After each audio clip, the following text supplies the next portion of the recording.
Bonjour, bonsoir la famille, c'est votre serviteur Mathieu Dago. Je voudrais parler d'un sujet qui est très important pour moi.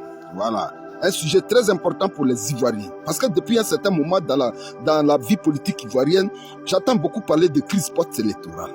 Crise post-électorale.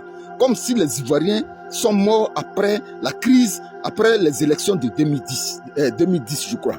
Voilà. Mais détrompez-vous, détrompez-vous. Les Ivoiriens n'ont pas commencé à mourir à partir de 2010. Les Ivoiriens sont morts quand le président Laurent Gbagbo a prêté serment et quand le président Laurent Gbagbo a pris le pouvoir en Côte d'Ivoire. C'est à partir de là qu'une rébellion est quittée au nord, financée par les présidents français qui se sont succédés. Et, comment on appelle ça? Un certain ado qui était ami à ce président-là et prenait son argent à l'Élysée pour venir financer cette rébellion-là. Nous tous, on a vu ça dans Côte d'Ivoire là. On a vu ça. Et ces gens-là, ils ont parlé de ça. Donc, les gens qui parlent beaucoup de crise post-électorale là, écoutez-moi bien. Écoutez-moi bien. Ce sont les Blancs qui vous ont mis ça dans vos têtes. Ce sont vos leaders qui vous ont mis ça dans vos têtes. Sinon, nous, Ivoiriens là, on ne parle pas de crise post-électorale. Hein. Nous, Ivoiriens là, ce qu'on sait là, une rébellion est quittée au nord de la Côte d'Ivoire qui a été financée par les Français à travers Ouattara via Blaise Compaoré qui prenait aussi son argent avec Kadhafi. Les vidéos sont sur les réseaux, hein. Les vidéos sont sur les réseaux. Ouattara donnait cet argent-là à comment on appelle ça, Blaise Compaoré.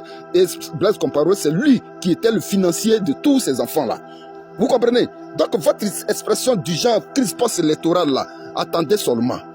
Parce que nous, les Ivoiriens, les Ivoiriens n'ont pas commencé à mourir à partir de la crise post-électorale. Hein. Les Ivoiriens ont commencé quand le président Laurent Gbagbo a prêté serment. Parce que depuis fort longtemps, la France ne voulait pas du président Laurent Gbagbo à la tête de l'État de Côte d'Ivoire. Mais c'est les Ivoiriens même qui ont porté le président Laurent Gbagbo à la magistrature suprême. Et 18 mois plus tard, le président Laurent Gbagbo étant en Italie, il a eu la rébellion a explosé. Sinon, les Ivoiriens commençaient déjà à mourir. Ça, il faut que vous mettiez ça dans vos têtes. C'est pourquoi déjà nous, là, en tant qu'Ivoiriens, nous disons aux juges, nous disons aux avocats du président Laurent Gbagbo là, que quand nous allons partir à la Cour pénale internationale là, nous ne venons pas pour parler de la crise post-électorale. Hein. Il faut que vous vous atteliez déjà à cela.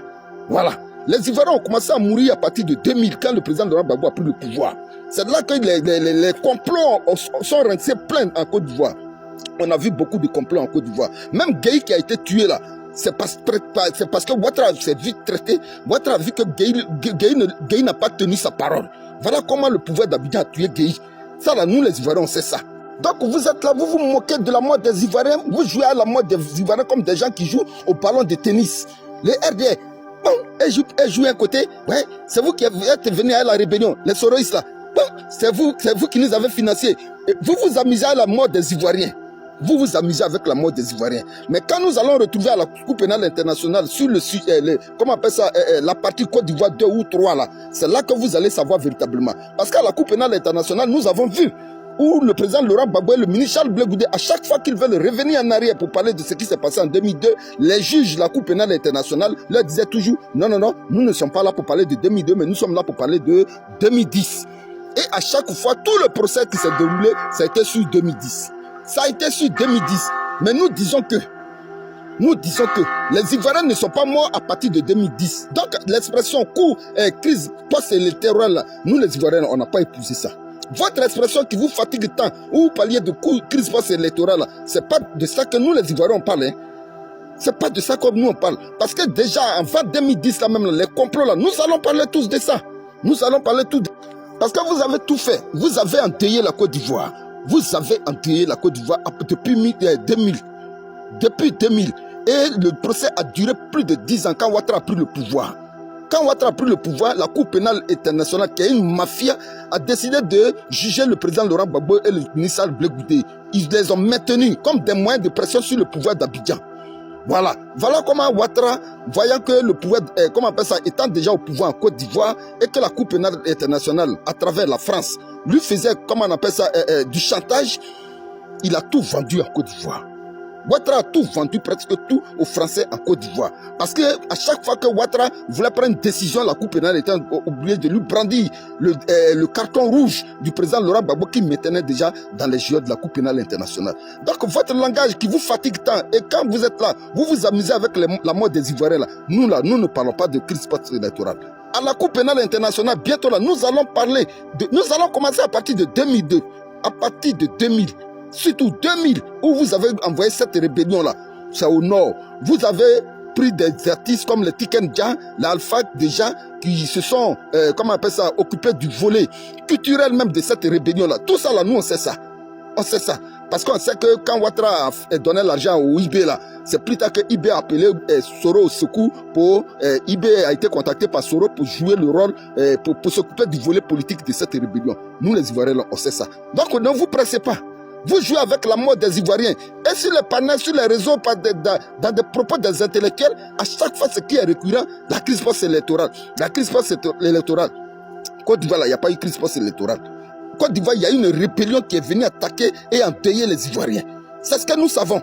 C'est ce que nous savons. Donc, c'est vous qui parlez de crise post-électorale. Sinon, nous, les Ivoiriens, là, ce que nous, on a dans nos têtes, là, nous, on sait qu'en 2000, là, il y a une rébellion qui est quittée au nord du pays et qui est venue, comment on appelle ça, attaquer le pouvoir d'Abidjan. C'est vous qui ne connaissez pas comment fonctionne la Cour pénale internationale, c'est pourquoi vous vous amusez. Parce que la Cour pénale internationale, c'est une mafia. Ils ont fouillé dans toutes les banques du monde, dans les banques offshore du président, dans toutes les banques, ils ont su que le président Gbagbo, en vérité, c'est pas quelqu'un qui a l'argent. Il n'a pas volé les Ivoiriens. C'est pareil pour le ministre Charles Blé Goudé. Et c'est l'une des raisons fondamentales pour laquelle le président Laurent Gbagbo même a été libéré même. Mais à votre tour là, restez tranquille seulement. Quand le moment va venir, et puis on va se retrouver là-bas là. Parce qu'aujourd'hui là, en Côte d'Ivoire là, la seule chose que les gens savent faire là, c'est les détournements. Parce qu'au temps du président Laurent Gbagbo, l'Ivoirien même n'attendait pas à cette histoire de milliards là-haut. Mais à votre tour là, on ne parle que de milliards, détournement de milliards. Mais quand le moment va arriver là, la Cour pénale internationale sera bien servie même. Parce que vous êtes riches, vous avez l'argent. Vous êtes riches, vous avez détourné des milliards. Et le moment, votre moment, quand ça va venir là, nous, on va se retrouver là-bas, on ne parlera pas de crise post-électorale. Parce que vous avez détourné des milliards. Vous serez à côté des crimes, des crimes de guerre que vous avez commis. On vous poursuivra aussi de crimes économiques. C'est ça qui est la vérité. Et c'est pourquoi nous demandons aux avocats du président Laurent Gbagbo déjà de s'atteler à ça. Parce que quand nous allons nous retrouver à la Cour pénale internationale, nous n'allons pas parler de crise post-électorale. Hein. Nous allons parler d'une rébellion qui a commencé depuis 2000, qui est venue nous endeuiller. C'est de ça qu'il est question. Alors, vous jouez avec la mort des Ivoiriens. C'est vous qui nous avez financé. C'est nous qui avons fait la rébellion. Jouez seulement. On va se retrouver. Donc, votre langage de crise post-électorale là, épargnez-nous ça vite même. Épargnez-nous ça. Parce que du début jusqu'à la fin, là, on sait comment les présidents français se sont investis, on sait comment Kadhafi s'est investi, on sait comment Blaise Compaoré, le voilà aujourd'hui qui est ivoirien en Côte d'Ivoire, avec toute son armée qui lui est fidèle, Blaise Compaoré. Voilà, on sait comment chacun s'est investi, on sait comment la rébellion est venue, a commencé en 2000. Et c'est à cela que vous devrez vous atteler. Parce qu'aujourd'hui, là, vous riez, mais rira bien le premier qui rira le dernier. Voilà. Votre langage on parlait de crise post-électorale, vous voulez inculquer dans la tête des Ivoiriens là. Nous les Ivoiriens, on n'est pas dupes, hein. On n'est pas dupes. Quand le moment va venir là, on va véritablement parler de la crise post-électorale. On va véritablement, parce que vous là, pour vous là, vraiment, je sais que ça va chauffer. Parce que quand la mafia, ce pays va commencer à vous appeler, à vous appréhender là, vous êtes riches, vous avez l'argent. Votre procès là va bien durer même. Ça va bien durer. Et on est prêt même véritablement pour ça. On est prêt pour ce témoignage. Sinon, nous, à chaque fois que, comment on appelle ça, la Cour pénale veut libérer le président Laurent Gbagbo, on est prêt de libérer le président. Dès qu'Abidjan même la veut serrer un peu net là, la Cour pénale, les Français là, on libère Gbagbo. Il dit, Ouattara aussi, tellement il a peur. Il dit, non, ne le libérez pas, Bon, prenez les marchés là, prenez ici. Allez, prenez tout, et puis ne les libérez pas. Parce que là même, je vais gouverner tranquillement. Et c'est comme ça, c'est pour ça que le président Laurent Gbagbo a été maintenu depuis plus de 10 ans à la Cour pénale internationale. Ça, nous les Ivoiriens, on sait ça. Mais finalement, ils se sont convaincus qu'en réalité, le président Laurent Gbagbo, c'est pas un voleur. Donc, ils sont convaincus, ils l'ont libéré. Mais pour nous, là, on ne parlera pas de crise post-électorale.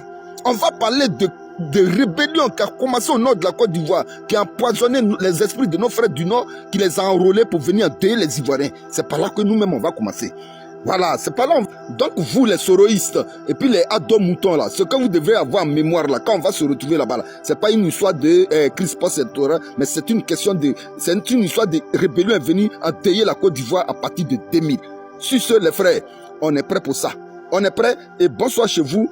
À bientôt pour une prochaine vidéo. Merci de partager, de liker et puis